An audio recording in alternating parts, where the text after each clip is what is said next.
সঙ্গত কারণে বাংলাদেশ জামাত ইসলামী বিচার নিশ্চিত করে নির্বাচনের সুষ্ঠু পরিবেশ নিশ্চিত করার জন্য আমরা 19শে জুলাই ঐতিহাসিক সোহরাওয়ার্দী উদ্যানে আমাদের জাতীয় সমাবেশের আহ্বান করেছি। এই সমাবেশটি শুধু জামাত ইসলামীর নয়, এই সমাবেশটি শুধু ইসলামী ছাত্র শিবিরের নয়, এই সমাবেশটি শুধুমাত্র কোনো একটি রাজনৈতিক দলের নয়, বরং আমরা মনে করি যারা অবাধ, সুষ্ঠু, নিরপেক্ষ, নির্দলীয়, যার ভোট সে দিতে পারবে, যাকে খুশি তাকে দিতে পারবে, অংশগ্রহণমূলক একটি নির্বাচনের জন্য এই জাতীয় সমাবেশ একটা গুরুত্বপূর্ণ মাইলফলক হিসাবে ভূমিকা পালন করবে।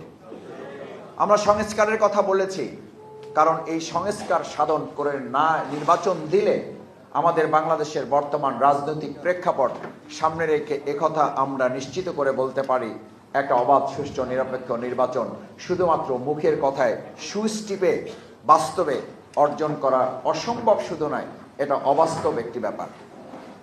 সেক্ষেত্রে সংস্কার শুধুমাত্র রাজনৈতিক সংস্কার ঐক্যমত কমিশনে করলে হবে না। বাংলাদেশ জামাত ইসলামী মনে করে বর্তমান বিরাজমান যে সকল আন্দোলন সংগ্রামে আমরা একসাথে, বৈষম্য বিরোধী আন্দোলন বিগত 15.5 বছর, 16 বছর, 17 বছর আমরা এক পথে, একসাথে, এক রাস্তায়, এক মঞ্চে আন্দোলন করেছি, জেল জুলুম নির্যাতনের শিকার হয়েছি। সেই আন্দোলন সংগ্রামের সাথী যারা, রাজনৈতিক দল পরিচালনা করছেন যারা, তাদের রাজনৈতিক দলগুলোর মধ্যে সংস্কার সাধন না করলে আমরা আগামী দিনে শুধু প্রশাসন কিংবা শুধুমাত্র অন্তর্বর্তীকালীন সরকারের উপর নির্ভর করে একটি অবাধ, সুষ্ঠু, গ্রহণযোগ্য নির্বাচন অনুষ্ঠান করা সম্ভব হবে না। আমরা ইতিমধ্যে লক্ষ্য করেছি রাজনৈতিক দলগুলো নিজেদের মধ্যে সংস্কার সাধন করতে না পারার ব্যর্থতায় আজকে আমাদের হত্যাকাণ্ড বন্ধ করা যাচ্ছে না। রাজনৈতিক দলগুলোর মধ্যে সংস্কার সাধন করার ব্যর্থতার ফসল হিসাবে আজকে নিজ দলের কর্মীদের দ্বারা প্রায় 2 শতাধিকের কাছাকাছি লোকদেরকে নিজেদের দলের লোকেরা নিজেরা হত্যা করতে বাধ্য হয়েছে।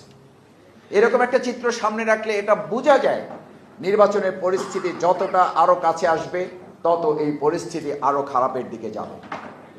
সেজন্য যারা নির্বাচনের জন্য তড়িঘড়ি করছেন, বাংলাদেশ জামাত ইসলামী স্পষ্ট করে বলতে চায়, যখন ডিসেম্বর থেকে জুনের মধ্যে নির্বাচনের রোডম্যাপ প্রধান উপদেষ্টার পক্ষ থেকে ঘোষণা করা হয়েছে, তারপর থেকে জামাত ইসলামীর সম্মানিত আমিরে জামাত ডক্টর শফিকুর রহমান এবং জামাতের নেতৃবৃন্দ আমরা সবসময় বলে এসেছি, এই রোডম্যাপের প্রতি আস্থা রেখে জামাত ইসলামী তার কার্যক্রম পরিচালনা করেছে। কিন্তু আমরা কোনো জায়গায় কথা শুনতে পাই জামাত ইসলামী তার বক্তব্যের মধ্যে কখন কোনটা বলে এটা নাকি তারা বুঝতে পারেন না। আমরা বিস্মিত হই, বরং আপনারা যে ভূমিকা পালন করছেন সেই ভূমিকা পালনটা এই দেশের জনগণ বুঝতে পারেন না, যে আপনারা বিচার সংস্কার চান, নির্বাচন চান, নাকি বাংলাদেশের সুষ্ঠু, নিরপেক্ষ, অবাধ এবং অংশগ্রহণমূলক একটা নির্বাচনের জন্য লেভেল প্লেইং ফিল্ড দরকার। আপনারা সেই ক্ষেত্রে আদৌ কোনো ভূমিকা পালন করছেন কিনা জনগণ সেটা বুঝতে পারছে না।